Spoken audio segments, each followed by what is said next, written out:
ನಮಸ್ಕಾರ, ನ್ಯೂಸ್ ಬಾಕ್ಸ್ಗೆ ಸ್ವಾಗತ. ಸ್ನೇಹಿತರೆ, ಇದೀಗ ಗಟ್ಟಿಮೇಳ ಧಾರಾವಾಹಿಯ ನಟಿ ಗುಟ್ಟಾಗಿ ಮದುವೆಯಾಗಿದ್ದಾರೆ. ಅದು ಕೂಡ 1 ವರ್ಷದ ನಂತರ ಈ ವಿಚಾರವನ್ನು ಬಯಲು ಮಾಡಿದ್ದಾರೆ. ಹಾಗಾದರೆ ರಹಸ್ಯವಾಗಿ ಮದುವೆ ಆಗಿದ್ದಂಥ ಕಾರಣ ಆದರೂ ಏನು, ಈಗ ಯಾಕೆ ಎಲ್ಲರ ಮುಂದೆ ಹೇಳಿಕೊಂಡ್ರು, ಇವೆಲ್ಲದರ ಬಗ್ಗೆ ಕಂಪ್ಲೀಟ್ ಮಾಹಿತಿಯನ್ನು ಹೇಳ್ತೀವಿ. ಅದಕ್ಕಿಂತ ಮುಂಚೆ ನಮ್ಮ ಚಾನಲನ್ನು ತಪ್ಪದೇ ಸಬ್ಸ್ಕ್ರೈಬ್ ಮಾಡಿ. ಹೌದು ಸ್ನೇಹಿತರೆ, ನಟಿ ಅಶ್ವಿನಿ ಅವರು ಕಿರುತೆರೆಯಿಂದ ಮಾಯವಾಗಿ ಕಡಿಮೆ ಅಂದರೂ ಕೂಡ ಬಹುಶಃ 2 ವರ್ಷಗಳೇ ಆಗಿರುವಂಥದ್ದು. ಆದರೆ ಸೋಷಿಯಲ್ ಮೀಡಿಯಾ ಆಗಿರ್ಬೋದು, ಯೂಟ್ಯೂಬ್ನಲ್ಲಿ ಮಾತ್ರ ಆಕ್ಟಿವ್ ಆಗಿದ್ದಾರೆ.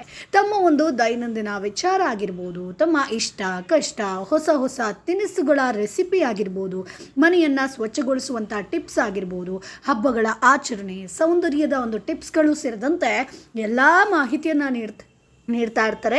ಹಾಲಿನಂತೆ ಫಳಫಳನೆ ಹೊಳೆಯುವಂಥ ಅಶ್ವಿನಿಯವರು ಸದ್ಯ ಶಾಕಿಂಗ್ ಆದ ವಿಚಾರವೊಂದನ್ನು ಅಭಿಮಾನಿಗಳ ಬಳಿ ಹಂಚಿಕೊಂಡಿದ್ದು ಎಲ್ರಿಗೂ ಕೂಡ ಶಾಕ್ ಆಗಿರುವಂಥದ್ದು.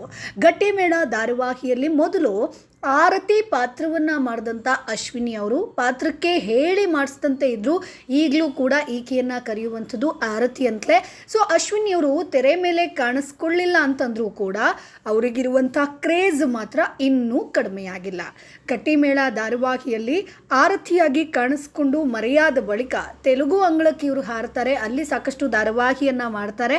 ಸೊ ಇದರಲ್ಲಿ ನಾಗಭೈರವಿ ಅನ್ನುವಂಥ ಧಾರಾವಾಹಿಯಲ್ಲಿ ನಟಿಸ್ತಾರೆ. ನಾಗಕನ್ನಿಕೆ ಆಗಿರ್ಬೋದು, ಬುಡಕಟ್ಟು ಹುಡುಗಿಯ ಪಾತ್ರಗಳಲ್ಲಿ ಇವರು ನಟಿಸಿದ್ರು. ಇದಾದ ಬಳಿಕ ಯಡಿಯೂರು ಶ್ರೀ ಸಿದ್ಧಲಿಂಗೇಶ್ವರ ಧಾರಾವಾಹಿಯಲ್ಲಿ ನಾಗಕನ್ಯೆ ಪಾತ್ರದಲ್ಲಿ ಕೂಡ ಕಾಣಿಸ್ಕೊಂಡಿದ್ರು. ಆದರೆ ಅಶ್ವಿನಿಯವರು ಮೊದಲು ನಟಿಸಿದಂಥ ಧಾರಾವಾಹಿ ಬಹುಶಃ ನಿಮಗೆ ನೆನಪಿರ್ಬೋದು, ನೆನಪಿಲ್ಲದೆ ಕೂಡ ಇರ್ಬೋದು, ರಾಧಾರಮಣ. ಈ ಎಲ್ಲ ಧಾರಾವಾಹಿಯಲ್ಲಿ ಅಶ್ವಿನಿಯವರು ನಟಿಸಿದ್ರೂ ಕೂಡ ಗಟ್ಟಿಮೇಳದ ಆರತಿ ಪಾತ್ರ ತಂದುಕೊಟ್ಟಂಥ ಹೆಸರು ಮತ್ಯಾವ ಧಾರಾವಾಹಿ ಕೂಡ ತಂದುಕೊಟ್ಟಿಲ್ಲ ಸ್ನೇಹಿತರೆ. ಎಲ್ಲರೂ ಕೂಡ ಆಕೆಯನ್ನು ರೆಕಾಗ್ನೈಸ್ ಮಾಡುವಂಥದ್ದು ಆರತಿ ಅಂತಲೇ, ಗಟ್ಟಿಮೇಳ ಧಾರಾವಾಹಿಯ ನಟಿ ಅಂತಲೇ. ಇಂದಿಗೂ ಕೂಡ ಅಶ್ವಿನಿಯವರನ್ನು ವೀಕ್ಷಕರು ಆರತಿ ಪಾತ್ರದ ಮೂಲಕನೇ ಗುರುತಿಸ್ತಾ ಇದ್ದಾರೆ.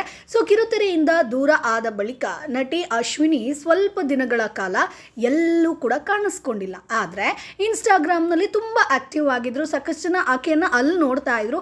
ಇನ್ನು ಕಳೆದ 1 ವರ್ಷ ಯೂಟ್ಯೂಬ್ ಚಾನಲನ್ನು ಕೂಡ ಇವರು ಸ್ಟಾರ್ಟ್ ಮಾಡ್ತಾರೆ. ಅಶ್ವಿನಿಯವರು ಮೂಲತಃ ದಾವಣಗೆರೆಯವರು.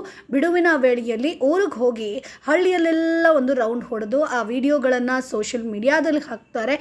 ತಮ್ಮ ಒಂದು ಹಳ್ಳಿಯ ಜೀವನ ಆಗಿರ್ಬೋದು, ಸ್ಕಿನ್ ಕೇರ್ ಆಗಿರ್ಬೋದು, ಅಡುಗೆ, ತುಪ್ಪ ಕಾಯಿಸುವ ರೀತಿ ಆಗಿರ್ಬೋದು ಸೇರಿದಂತೆ ಹಲವು ವಿಚಾರಗಳ ಬಗ್ಗೆ ವಿಡಿಯೋವನ್ನು ಹಾಕ್ತಾ ಇರ್ತಾರೆ. ಅಷ್ಟೇ ಅಲ್ಲ, ಈಕೆ ಪ್ರಾಣಿ ಪ್ರಿಯೆ ಕೂಡ ಹೌದು. ಸೊ ಪ್ರಾಣಿ ಪ್ರಿಯೆ ಆಗಿರುವಂಥ ಅಶ್ವಿನಿ ಅವರು ಮನೆಯಲ್ಲಿ ಫ್ರೀ ಆಗಿದ್ದಾಗ ಬೀದಿ ನಾಯಿಗಳಿಗೆ ಆಹಾರವನ್ನು ತಯಾರಿಸಿ ಊಟವನ್ನು ಕೂಡ ಹಾಕ್ತಾರೆ. ಸೊ ಅಂದರೆ ಫ್ರೀ ಟೈಮ್ನಲ್ಲಿ ಅಶ್ವಿನಿ ಅವರಿಗೆ ಪ್ರಾಣಿಗಳು ಅಂದರೆ ಅಷ್ಟು ಇಷ್ಟ. ಸೊ ಹಾಗಾಗಿ ಅಶ್ವಿನಿಯವರು ಬೆಕ್ಕಾಗಿರ್ಬೋದು, ನಾಯಿ ಆಗಿರ್ಬೋದು, ಹಕ್ಕಿಗಳ ಜೊತೆಗೆ ತಮ್ಮ ಒಂದು ಅಡುಗೆ ಮನೆಯ ಕಿಟಕಿಯಿಂದ ಪಾರಿವಾಳಗಳಿಗೂ ಕೂಡ ಊಟವನ್ನು ಹಾಕ್ತಾರೆ. ಇದನ್ನು ಕೂಡ ತಮ್ಮ ಒಂದು ರೂಟೀನ್, ದಿನನಿತ್ಯದ ಒಂದು ರೂಟೀನ್ ಅಂತ ಅಪ್ಲೋಡ್ ಮಾಡ್ತಾ ಇರ್ತಾರೆ. ಇನ್ನು ಇದೀಗ ತಮ್ಮ ಒಂದು ಯೂಟ್ಯೂಬ್ ಚಾನಲಲ್ಲಿ ಶಾಕಿಂಗ್ ವಿಚಾರವೊಂದನ್ನು ಹೇಳಿದ್ದಾರೆ. ಅದೇನಪ್ಪ ಅಂತಂದರೆ, ಇಷ್ಟು ದಿನ ಅಭಿಮಾನಿಗಳು ಅಶ್ವಿನಿಯವರಿಗೆ ಇನ್ನೂ ಕೂಡ ಮದುವೆಯಾಗಿಲ್ಲ, ಎಂಗೇಜ್ಮೆಂಟ್ ವಿಚಾರ ಇಲ್ಲ, ಮದುವೆಯ ದಿನಾಂಕದ ಬಗ್ಗೆ ಇಂದಲ್ಲ ನಾಳೆ ಹೇಳ್ತಾರೆ ಅಂತ ಅಭಿಮಾನಿಗಳು ಕಾಯ್ತಾ ಇದ್ರು. ಅವ್ರು ಯಾವುದೇ ಒಂದು ಫೋಟೋ ಹಾಕಿದ್ರೂ ಕೂಡ ಯಾವಾಗ ನಿಮ್ಮ ಮದುವೆ, ನೋಡೋದಕ್ಕೆ ಇಷ್ಟು ಮುದ್ದಾಗಿದ್ದೀರಾ, ನಿಮ್ಮ ಹುಡುಗ ಹೇಗಿರಬೇಕು, ಹೀಗೆ ಸಾಕಷ್ಟು ಪ್ರಶ್ನೆಗಳನ್ನು ಮಾಡ್ತಾಯಿದ್ರು. ಆದರೆ ಅಭಿಮಾನಿಗಳಿಗೆ ಒಂದು ಶಾಕಿಂಗ್ ಸುದ್ದಿಯನ್ನು ಕೊಟ್ಟಿದ್ದಾರೆ. ಈಗಾಗಲೇ ತಮ್ಮ ಮದುವೆ ಆಗಿದೆ ಅನ್ನುವಂಥ ಒಂದು ವಿಚಾರವನ್ನು ಹೇಳಿಕೊಂಡಿದ್ದಾರೆ. ಹೌದು, ನವೆಂಬರ್ 27 ಅಶ್ವಿನಿಯವರ ಮದುವೆಯ ವಾರ್ಷಿಕೋತ್ಸವದ ದಿನ ಸ್ನೇಹಿತರೆ. ಅಂದರೆ ಲಾಸ್ಟ್ ಇಯರ್, ಇದೇ ಒಂದು ತಿಂಗಳಲ್ಲಿ ಲಾಸ್ಟ್ ಇಯರ್ ಇವರು ಮದುವೆಯಾಗಿರುವಂಥದ್ದು. ಇಂದು ಅಂದರೆ ನಿನ್ನೆ ಅವರ ಒಂದು ಮನೆಯಲ್ಲಿ ಸತ್ಯನಾರಾಯಣ ಪೂಜೆ ಮಾಡಿ ಮದುವೆ ಬಗ್ಗೆ ಹೇಳ್ಕೊಂಡಿದ್ದಾರೆ. 15 ವರ್ಷಗಳಿಂದ ಪ್ರೀತಿಸಿದಂಥ ಹುಡುಗನನ್ನು ನಾನು ಮದುವೆ ಆಗಿದ್ದೀನಿ. ಆದರೆ ಈ ವಿಚಾರವನ್ನು ಮುಚ್ಚಿಡೋದಕ್ಕೆ ಕಾರಣ ಏನು, ಮದುವೆ ಯಾವಾಗಾಯಿತು ಅನ್ನೋದನ್ನು ಮುಂದಿನ ದಿನದಲ್ಲಿ ಹೇಳ್ತೀನಿ ಅಂತ ಹೇಳಿದ್ದಾರೆ. ಸೊ ಸಾಕಷ್ಟು ಜನರಿಗೆ ಇದೊಂದು ರೀತಿಯಾಗಿ ಶಾಕಿಂಗ್ ಸುದ್ದಿ. ಸೊ ಮದುವೆ ಆದಮೇಲೆ ಒಂದಷ್ಟು ನಟಿಯರು 2 ದಿನ ಬಿಟ್ಟು, 3 ದಿನ ಬಿಟ್ಟು ಹೇಳ್ಕೊಂಡಿದ್ದು ಇದೆ. ಸರಿ, 1 ತಿಂಗಳು ಬಿಟ್ಟು ಕೂಡ ಹೇಳ್ಕೊಂಡಿದ್ದಿದೆ. ಆದರೆ 1 ವರ್ಷ ಆದಮೇಲೆ ಯಾಕೆ ಈ ರೀತಿಯಾಗಿ ಹೇಳ್ಕೊಂಡ್ರು? ಸೊ ಮದುವೆ ಆದಂಥ ವಿಚಾರವನ್ನು ಯಾಕೆ ಅಭಿಮಾನಿಗಳ ಜೊತೆ ಹಂಚ್ಕೊಂಡಿಲ್ಲ? ಸೊ ಈಗ ಹೇಳಿರುವಂಥ ವಿಚಾರ ಏನು? ಜೊತೆಗೆ ಯಾರನ್ನ ಮದುವೆ ಆಗಿದ್ದೀನಿ ಏನು ಎತ್ತ ಏನೂ ಹೇಳ್ಕೊಂಡಿಲ್ಲ. ಸೊ ಯಾಕೆ ಮುಚ್ಚಿಡೋದಕ್ಕೆ ಕಾರಣ ಏನು ಅನ್ನೋದನ್ನು ಕೂಡ ನೆಕ್ಸ್ಟ್ ಹೇಳ್ತೀನಿ ಅನ್ನೋದನ್ನು ಹೇಳಿದ್ದಾರೆ. ಇದೊಂದು ರೀತಿಯಾಗಿ ಎಲ್ರಿಗೂ ಕೂಡ ಶಾಕಿಂಗ್ ಸುದ್ದಿ ಅಂತಲೇ ಹೇಳ್ಬೋದು. ಸೊ ಸ್ನೇಹಿತರೆ, ನಿಮಗೆ ಗೊತ್ತಿತ್ತಾ ಅಶ್ವಿನಿಯವರು ಮದುವೆ ಆಗಿದ್ದಾರೆ ಅಂತ? ಸೊ ಗಟ್ಟಿಮೇಳ ಧಾರಾವಾಹಿಯಲ್ಲಿ ಆರತಿ ಪಾತ್ರ ನಿಮಗೆ ಇಷ್ಟ ಆಗಿತ್ತಾ? ಅದನ್ನು ಕಮೆಂಟ್ ಬಾಕ್ಸ್ ಮೂಲಕ ತಿಳಿಸಿ. ನಮ್ಮ ಚಾನಲನ್ನು ಸಬ್ಸ್ಕ್ರೈಬ್ ಮಾಡಿ, ಸಪೋರ್ಟ್ ಮಾಡಿ.